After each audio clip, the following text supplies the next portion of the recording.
there are thousands of altered states.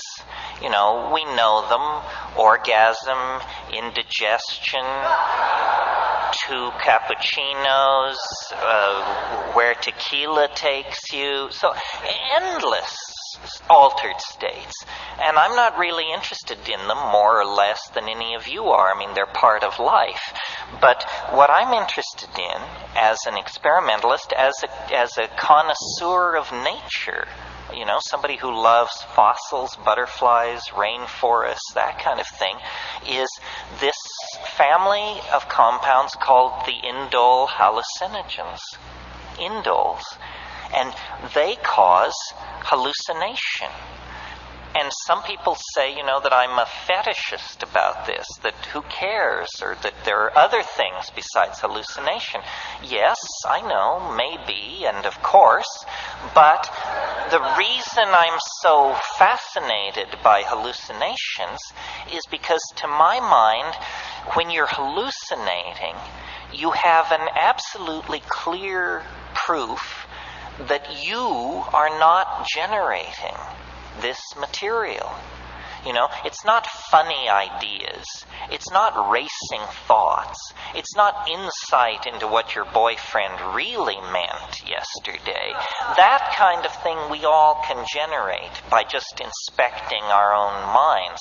But a hallucination is to be in the presence of that which previously could not be imagined. And if it previously could not be imagined, then there is no grounds for believing that you generated it out of yourself. I mean, we should each know our own inventory. You know what's in your cupboard. You know what's in your chest of drawers. For God's sake, you ought to know what's in your mind. Well, then if something comes forward and you say, that's not mine, that's not in my inventory, then you have a kind of perfect proof that this is coming from somewhere else. And then the question becomes, where?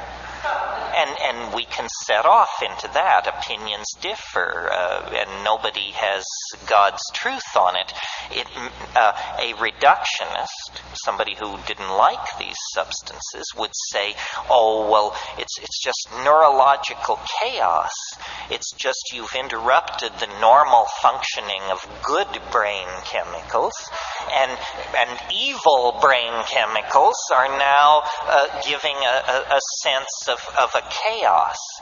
Well, that just doesn't cut the mustard. I mean, that kind of stuff may work if you're talking to the troops, but not if you're talking to anybody who's ever been there. I know what a neurological chaos would look like. It would look like bright lights, moving patterns, colored this, something that. It would not be ruins, landscapes, machines, paintings, works of art, building plans, weapons, bits of manufactured technological detritus. These things are too coherent. They're objects in some kind of superstructure of the mind. And for me, this was the revelation. I didn't get into this business by being an airhead or a screwball. My attitude was always, if it's real, it can take the pressure. You know, you don't have to pussyfoot around the real thing. If they're telling you, you know, oh, you must lower your voice and avert your gaze or this and that, then you're probably in the presence of crap. Because the real thing is real. It doesn't demand that you adjust your opinion to suit it. It's real. That means it is preeminent. That means it sets the agenda. And I studied yoga. I wandered around in the East. I was fast shuffled by beady-eyed little men in dhotis. I know the whole spiritual supermarket and rigmarole. And I find nothing there to interest me on the level of, 5 grams of psilocybin mushrooms in silent darkness. I mean, that's where the pedal meets the metal. That's where the rubber meets the road.